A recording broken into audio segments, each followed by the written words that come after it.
Bonjour et bienvenue sur ma chaîne. Si vous venez d'atterrir ici pour la toute première fois, alors je m'appelle Sigrid et j'habite aux États-Unis dans le nord de la Floride depuis 3 ans. Aujourd'hui on va pas parler de quelque chose de très fun, mais c'est vraiment une étape obligatoire si vous vous installez aux États-Unis pour réussir votre immigration. Le credit score. Alors d'abord, qu'est-ce que c'est le credit score ? Alors c'est une note qu'on vous attribue en gros pour savoir si vous êtes un bon payeur. C'est rattaché à votre numéro de sécurité sociale. Le credit score, c'est un peu à l'opposé total de notre manière de fonctionner en France et j'imagine de ce que j'ai vu en Europe plus généralement. C'est-à-dire que nous, notre but dans la vie, c'est de ne pas avoir de dette. Moins vous avez de dette, mieux c'est. Mais alors ici, si vous n'avez pas de dette, ben vous n'existez pas un peu. La première étape quand on arrive ici, c'est d'accepter cette idée qu'il faut s'endetter pour avoir un credit score, pour pouvoir avoir accès à certaines choses.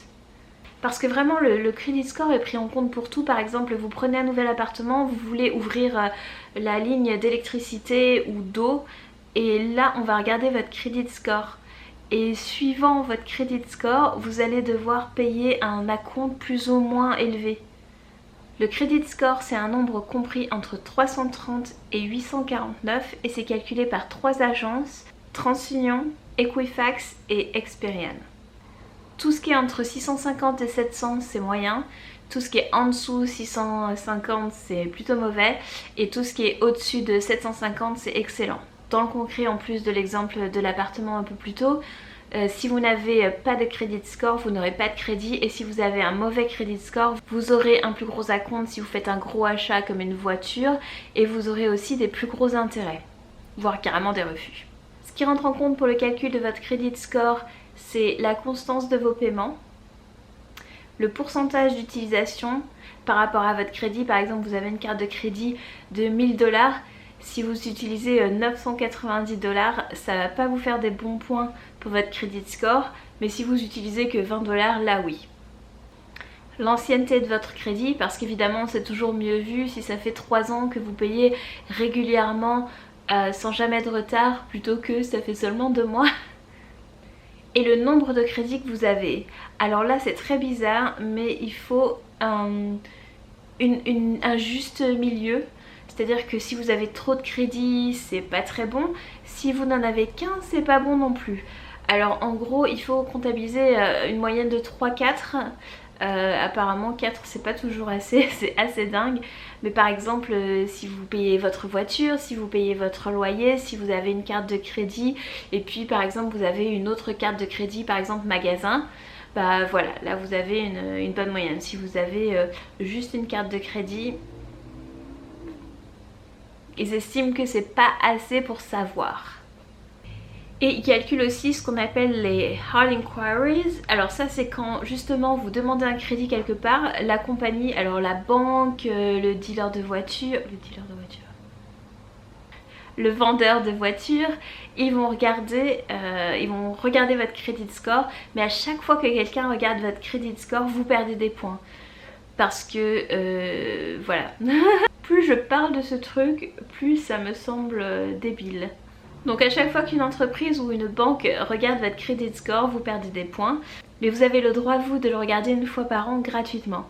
Et oui, parce que plus, c'est pas gratuit. Par contre, vous avez une application gratuite qui s'appelle Credit Karma et je suis sûre qu'il doit y avoir d'autres applications qui existent qui vous donnent une estimation de votre credit score et ça suffit amplement. En tout cas c'est ce que moi j'utilise et ça me suffit, mais comme j'ai dit, ce n'est qu'une estimation, ce n'est pas votre credit score exact à ce moment là. Donc vous pouvez avoir des petites différences, des surprises quand vous allez justement demander un crédit quelque part. Je suis sûre que là vous vous dites, ok donc on a une note, savoir si on est un bon payeur ou pas, mais comment ça marche et comment on se construit un credit score. Alors, tout le problème est, comme je l'ai expliqué, vous avez besoin d'un credit score pour avoir une carte de crédit ou pour avoir accès à certaines choses basiques comme un appartement. Et du coup, vous arrivez en tant qu'étranger et vous n'avez pas de credit score. Et vous ne pouvez pas avoir accès à toutes ces choses qui vont vous aider à construire votre credit score. Donc c'est le serpent qui se mange la queue, comment on fait?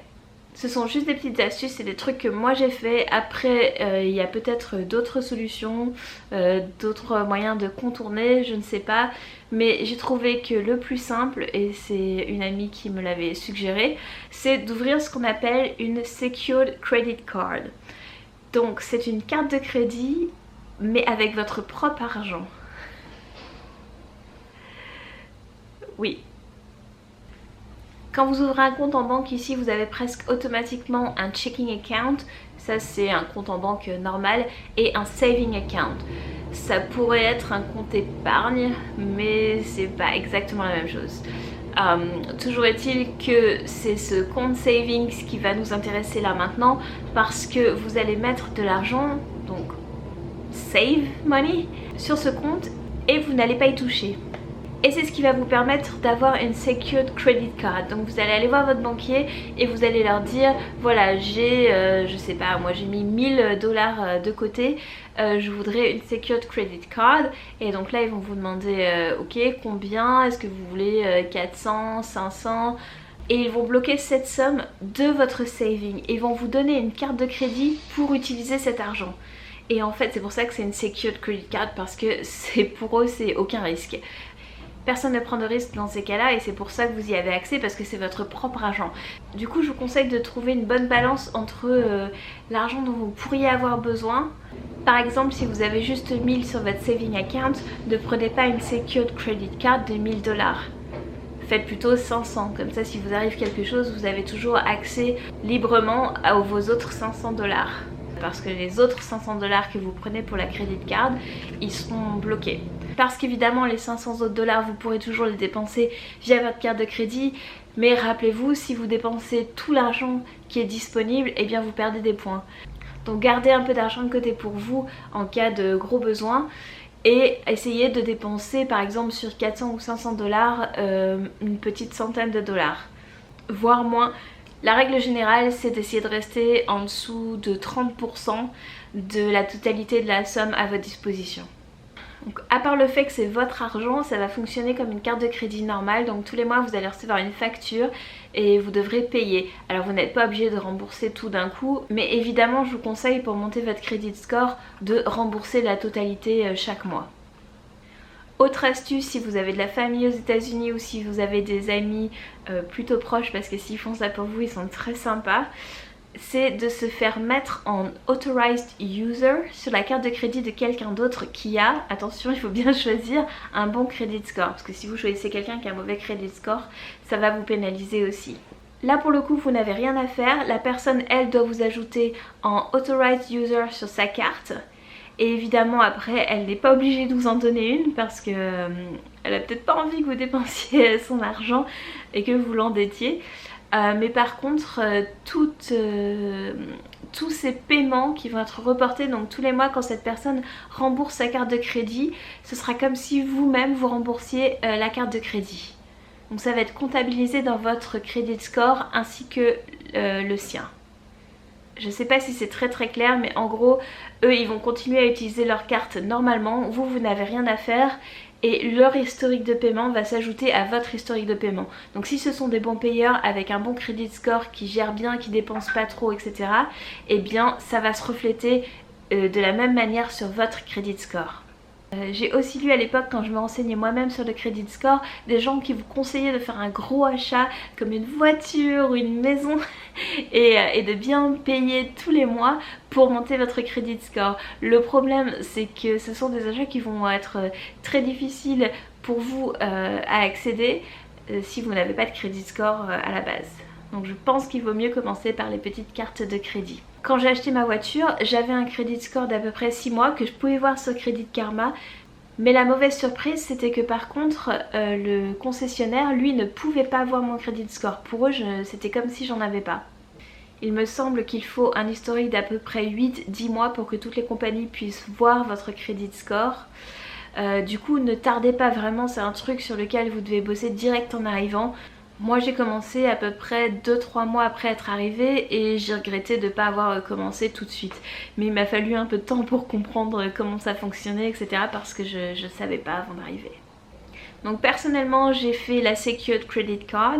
Quand vous payez pendant à peu près j'ai envie de dire une dizaine de mois correctement, et que vous dépensez pas trop, ils m'ont fait une offre de vraie carte de crédit. Donc ça a débloqué mes savings et j'ai eu une carte de crédit de ma banque. Donc là c'est l'argent de la banque que vous dépensez et que vous devez rembourser tous les mois.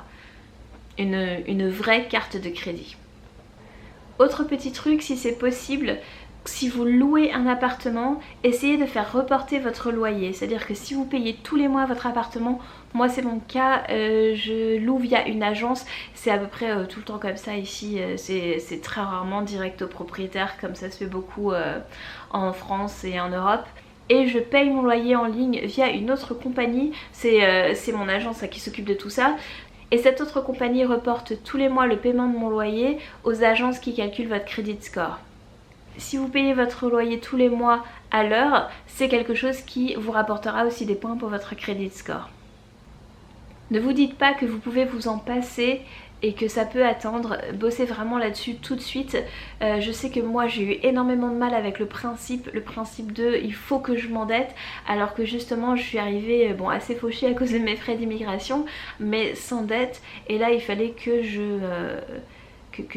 m'endette. J'ai eu beaucoup de mal avec ça, j'ai eu vraiment du mal à débloquer. J'étais là non mais je veux pas vouloir d'argent, si j'ai besoin de quelque chose je le paye, je veux même pas payer à la fin du mois, je veux utiliser ma carte de débit. Voilà, mais en fait très vite on se rend compte que même si vous voulez ouvrir une ligne de téléphone, ils vont regarder votre credit score pour savoir si vous devez payer le téléphone en entier ou si vous pouvez payer votre téléphone tous les mois dans votre forfait. Voilà, vous en avez vraiment besoin pour tout, comme je disais, pour ouvrir vos lignes pour chez vous. Évidemment, faites attention à ne pas tomber dans l'engrenage du crédit. C'est très facile ici de vivre au-dessus de ses moyens. C'est même un truc sur lequel mon mari et moi on se comprenait pas au début, parce qu'à chaque fois il était ah mais t'auras qu'à juste prendre un crédit, mais c'est pas grave, paye ça avec la carte de crédit et puis tu rembourses plus tard. Et moi ça m'angoissait vachement d'avoir des dettes. Au début je voulais vraiment rembourser tous les mois tout ce que je devais. Et si vous ne remboursez que les mensualités minimum, c'est possible, on vous embêtera jamais parce que vous allez payer d'énormes intérêts là-dessus. Donc en fait c'est tout l'intérêt des compagnies de cartes de crédit de vous laisser tout le temps dont vous avez besoin pour rembourser la somme que vous leur devez. Voilà, je sais que c'est beaucoup d'informations, c'est très compliqué à expliquer à quelqu'un qui n'en a jamais entendu parler. N'hésitez pas à faire des recherches. Si vous connaissez d'autres trucs parce que vous êtes passé par là, laissez-les en commentaire pour les prochains. Et j'espère que si vous étiez en train de faire des recherches sur le credit score, je vous aurai un peu éclairé et je vous aurai donné quelques astuces que vous pourrez appliquer et qui vous aideront. Je vous souhaite une bonne journée et à bientôt. Bye!